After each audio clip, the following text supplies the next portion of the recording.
Welcome to the Fantasy Football Hub YouTube channel for a brand new series. Today I'm joined by FPL expert Holly Shand, who is going to be running this one all about the AI team. Holly, pleasure to have you on the channel. Could you give the viewers a little introduction as to what this series is going to be and what they can expect from this video in particular? Yeah, definitely. I mean, I've been running the team throughout the season using the Hub's AI. So it started off in Gameweek 1 using the recommended team that we were given to start the season. And every Friday at 4 o'clock after the press conferences, I go in and I look at what the recommended transfer is each week. And I've literally been following the recommended transfers, the team selections, and the captaincy throughout the season. And it got off to a rocky start. I was a bit skeptical myself, but the team is now up to 120k in the world. We do have a little mini league just of the Hub team, and it's ranked fourth. It's better than both of our teams at the moment. So, Yeah. you know, it's proving us wrong. So yeah, I just want to track the moves of the team each week, have a look at the points predictions as well, and see where we end up at the end of the season. Okay, very interesting. So just to confirm, it's a team based purely on the algorithm and the AI of Fantasy Football Hub, and what you're doing is just doing exactly what it says. No human input every week, and just seeing what happens, even if it comes up with, suggestions that may seem illogical or Yeah, weird. exactly. You just got to do it and back the data. I mean, there's been times during the season that I've been like, really? Are these the moves I'm going to make? And I've gone with it because I've had to. I Yeah. guess the only human input has been the decision of when to make transfers. But I think as fantasy managers, we know in theory the best time to do it is with all the information. Yeah. And there's been times where we've been priced out of certain moves because of making those transfers later. So yeah, it's all down to the robot. Okay, so in this video, what we're going to do is have a look at Game Week 23, I guess the season so far, and how the team is doing week on week. But then importantly, have a look at projections for the upcoming few game weeks. And then we can use that data as well, looking at what the AI team is suggesting to influence our own teams. So, shall we begin, Holly? Where do you want to start? Let's start at the back with the goalkeepers. Okay. So because the AI team and the My Team tool looks at, the next 5 game weeks, that's what we've gone for when looking at the predicted points for goalkeepers. Now, much of the predictions over the next kind of 5 game weeks are dominated by those players that have got the double game weeks. And I think Edison pretty much tops the predictions most weeks anyway. He's right up there at the top, and 22.7 points over the next 5 game weeks, the double in there. And obviously no blank for City either. It's interesting to see Arsenal's David Raya in fourth, kind of the best of the rest in terms of those teams that don't double. But I think there's certainly merit with sticking by that Arsenal defence over the next few game weeks. And interestingly, in here, there's no budget options to really consider. Obviously, we've had the likes of Dubravka, Areola that have been great backups or main goalkeepers for us this season, but those names aren't making the top 10 over the next 5 game weeks. If you want a cheapie at the minute, Neto and Kaminski with doubles coming up for Bournemouth and Luton are the way to go. It's one of those where I think all of a sudden now we don't have the optimal keepers probably in our teams. According to the projections, is a hit for a Kaminski or someone like that's going to have a lot of fixtures over the next sort of 4 or 5 game weeks, is that looking to be worth it? Because obviously a lot of people don't have free transfers to spend on a doubling goalie from, say, a Luton. But could that be worth a hit? I doubt it, if I'm honest. If you look kind of at Kaminski's projection and then you look at Jose Sarr in 10th place on 19.5, you're only predicted to get an extra 1.7 points. So to spend 4 to get 1.7. Yeah. I mean, personally, I remember double game weeks as sometimes it's those goalkeepers that really pop up with those hauls where you least expect it. I think if you were weighing up a wild card for 24, then I think Kaminski, if you could afford him as a backup at 4.5, that could work for you. But the budget's tight at the moment. But yeah, certainly not for a hit. I think that's the one good thing about projections as well, is that it can sometimes kind of temper your expectations. If you're like, well, he's got so many more fixtures, therefore he's guaranteed more points. Well, looking at the actual data, is that necessarily true? Perhaps it's not. Not saying you have to go with this necessarily, but I think it's good to have these sort of projections in place. Okay, let's move on then to defenders. This is where it gets interesting. I'm very interested to see where some Liverpool players and City players are here. Exactly. And the thing that surprised me the most is right at the top of the charts is Arsenal's Gabriel at 22.2 points over the next 5 game weeks.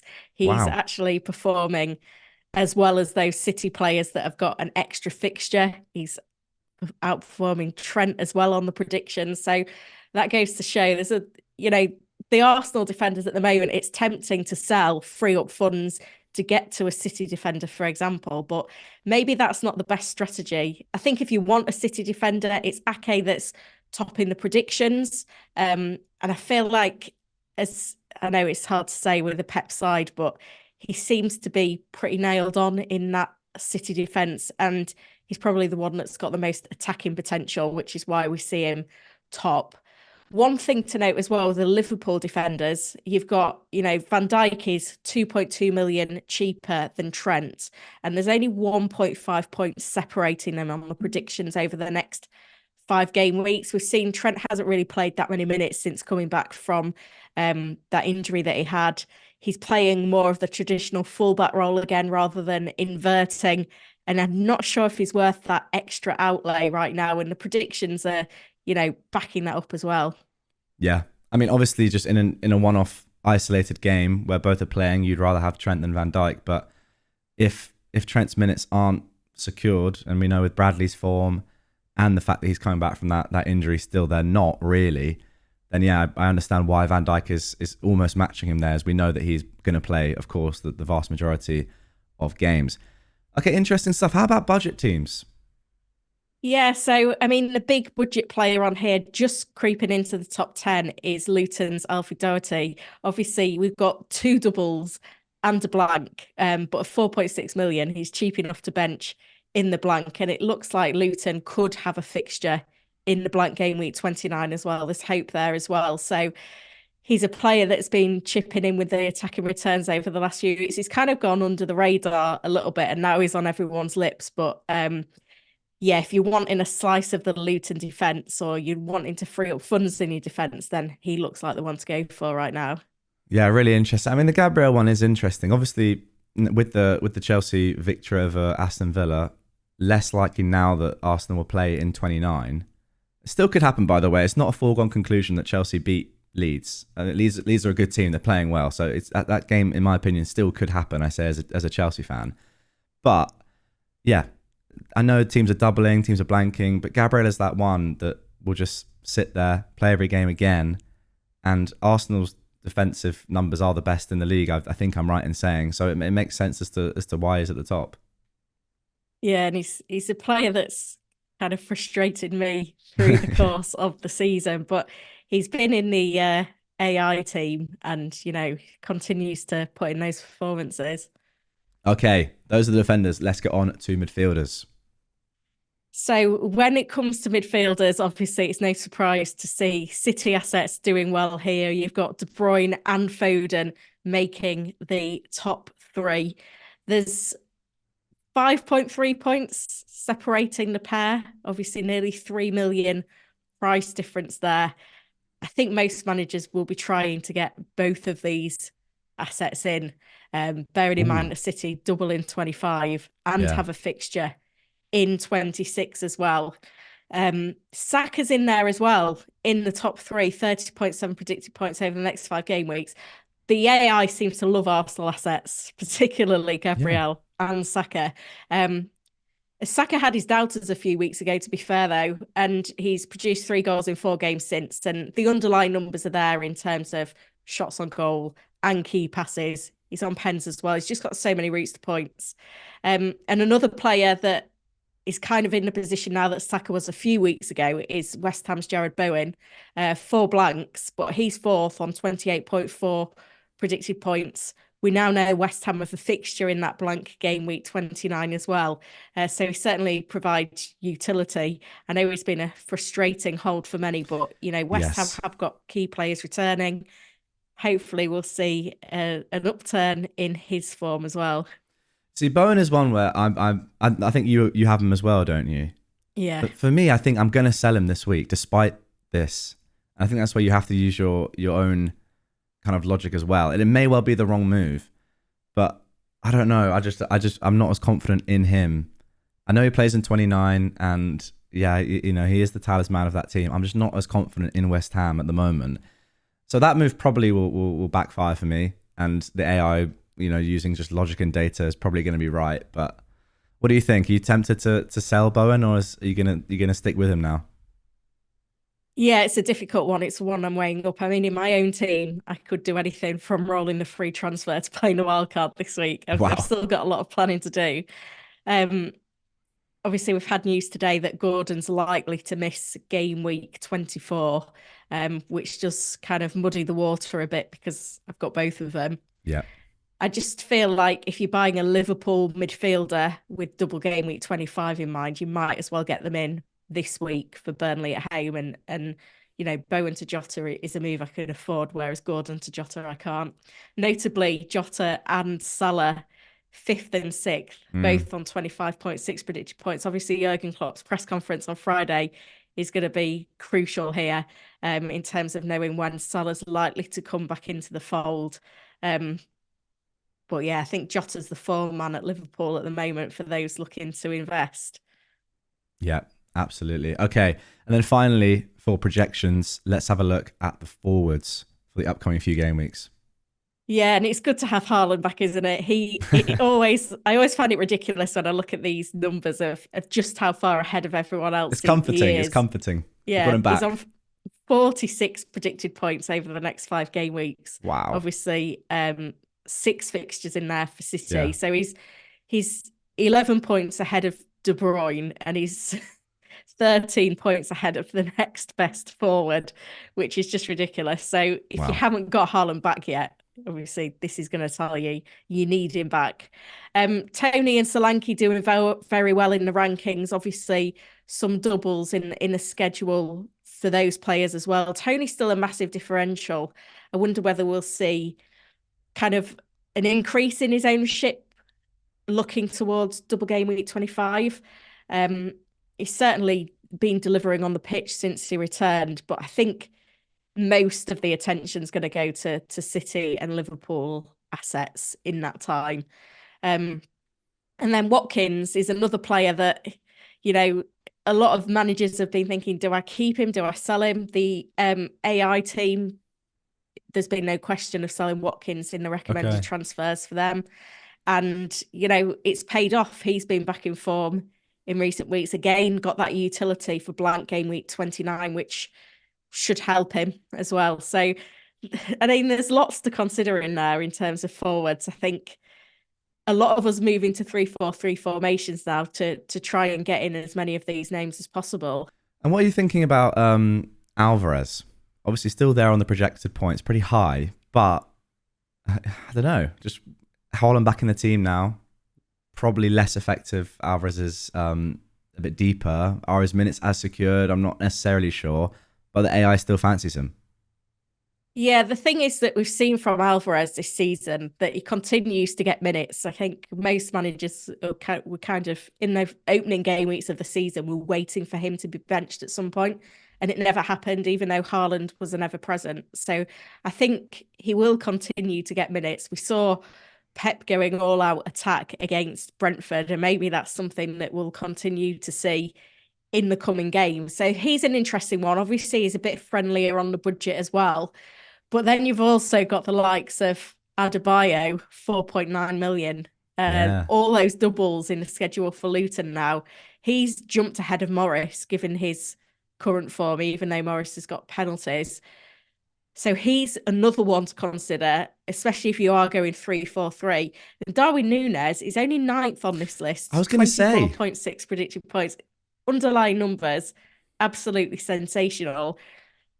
Benched in the last game. Hopefully that was just because of the little injury picked up against Chelsea. It was only a knock, but it was probably enough to bench him. My concern with him, though, is, yeah, Liverpool double in game week 25, but they've got the League Cup final after that midweek game yeah. against Luton.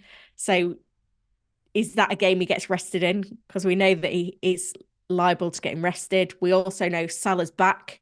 That will take Darwin off pens. He's kind of flourished without Salah in the last few weeks. So there's all that to weigh up as well.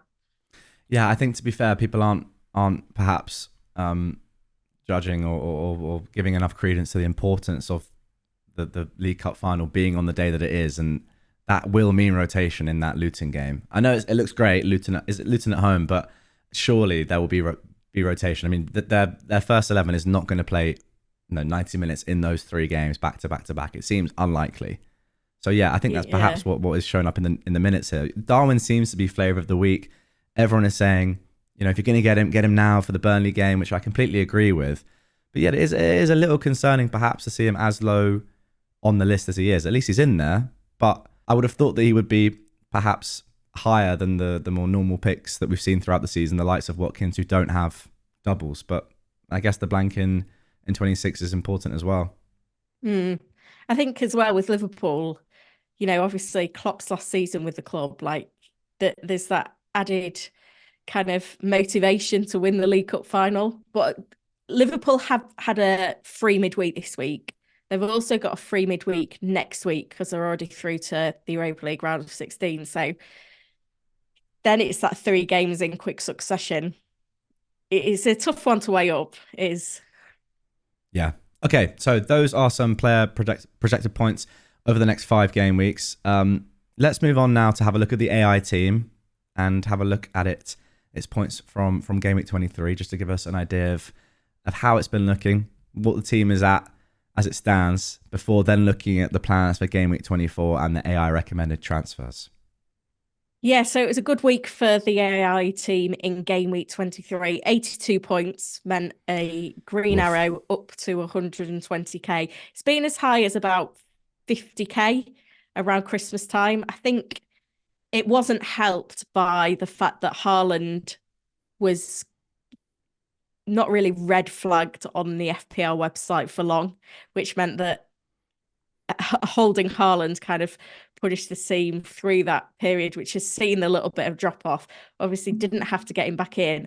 It was another week where I logged in and thought, is this the transfer it's asking me to make? The transfer was Porro to Trippier. Massively paid off. I would never do exactly. You would just never do that, would you? You would never have done that. No. But, and yeah. Trippier is a consistent. He is a beast. He is. I know he had that period of where he wasn't playing that well, but he does look back now, and I can't expect him to score every week, but the assist is very, very standard, and great pick. Yeah, so to have one free transfer and choose to make a defensive transfer, the AI doesn't ever recommend taking a hit as things stand. So the team hasn't taken a hit all season. At some point, there's going to have to be a little bit of human intervention where I manually put the chip strategy into my team tool to see what it throws up. But in terms of the side, obviously Gabriel let us down with minus points and -1. But there was returns across the front 7 other than Bowen, who blanked. Saka captain with 18, had Foden, Gordon, De Bruyne, Haaland, and that 18-pointer from Watkins. So yeah, a very solid week for the team. Very, very strong. Yeah, a lot better than me, that's for sure. Now, looking forward, you would think that perhaps it would get too complicated with all these blanks and doubles, and we're not sure about players' minutes, etc., as to what an AI would kind of recommend doing with their own team. So what is the thinking then for the upcoming game week? Yeah, it's actually quite freeing when I'm like in chaos with what to do with my own team, just to log in and be like, oh, I can just follow the transfer. Exactly. I mean, you said earlier you're not sure yourself whether you're playing a wild card or rolling. I mean, there is that stage of the season now where we're seeing all the different sort of strategies flying around on Twitter. No one's exactly sure what they're doing with their teams as it stands. But yeah, let's see what the AI is recommending here. Yeah, so one free transfer, 0.4 million in the bank. The advice this week is to roll the free transfer with the alternative option to sell Zinchenko for Saliba. The concern is there's 3 players currently flagged with injury in the defence. However, at the moment, Gordon's yellow flagged. I suspect that flag may change once we've had Eddie Howe's press conference tomorrow. So by the time we're looking at 4 o'clock tomorrow, obviously could be different. But yeah, an issue in the defence and an issue in the midfield as well might leave us light on the ground to roll the free transfer. Now, obviously, you can, if you like, set it to do more than one transfer, to recommend to take a hit. That's a new feature that you can do. Would you be tempted to do that if you can't get out 11 players? Yes, potentially, because I think in terms of the moves and the team to select this week, it's put forward to start Baldock for Sheffield United against Luton, who's currently red flagged, but as it stands, is expected back this weekend. So I think if it was to get to the point where we couldn't get an 11 out without taking a hit, then I may delve deeper into the transfer algorithm there and see what it picks out for us, because the other option is playing Archer, who isn't a regular starter for Sheffield United. If the news is correct that Gordon isn't going to be involved for Newcastle, I think Gordon may be involved on some level though, whether he makes the squad but Barnes starts. So yeah, a difficult week to approach for the AI team, and information is going to be key. We've got Zinchenko. We need an update from Arteta on him, and Charlie Taylor as well, orange flagged. So yeah, a difficult one. Yeah. And then finally, captaincy, pretty straightforward this week. Yeah, so it's Haaland captain on 7.7 predicted points, with De Bruyne vice captain on 5.9 predicted points. The AI team won't be searching for any City team leaks at 10:58 a.m. on Saturday morning, which again is quite freeing in a way. It's a refreshing approach, and the team's proven that it can pay off. So exactly, and it's also proven that you don't need to be looking around for these leaks. You don't have to wait for embargoed quotes that come out at 10 p.m. You don't have to set alarms for team news and stuff like that. Yes, if you want to, you can do that, and that is quite fun. But you don't have to, be a slave to the deadlines. You can just take all the information in, make your transfers when you can in the day, and then just leave your team, and that be that, and then have a very respectable rank. I mean, how did the team do last year? Was there an AI team last year? No, we didn't follow it. So it's been a big experiment for this year. Obviously, the hub have put their necks on the line and said our AI is pretty good, and the proof's in the pudding. There we go. Okay, looks good. I'm very interested to see how the team does this game week. Yeah, and I'll be updating the article on the website as well with the final transfers around 4 o'clock on Friday. So you can check that, obviously, when we've got a little bit more injury news through as well. Okay, then. So that is going to do it for this video. Guys, thanks for watching. Hope you enjoyed it. Brand new format on the channel. Let us know your thoughts down below in the comments. Holly is going to be continuing this one in future. And yeah, let her know. Let us know. Did you enjoy it? What do you want to see coming up? And yeah, that's going to do it. Again, if you want to have a look at the AI team yourself in future game weeks, get your own AI recommended transfers, look at all the projections that Holly has shown in this one, and the link to sign up to Fantasy Football Hub is down below. Click it. And as Holly just said as well, if you want to see the final recommended transfer that Holly does, that she puts in place 4 o'clock before deadline, then yeah, that will be in the article as well on the website. Holly, thank you very much. Looking forward to the next episode. And yeah, we'll see you on the next one, guys.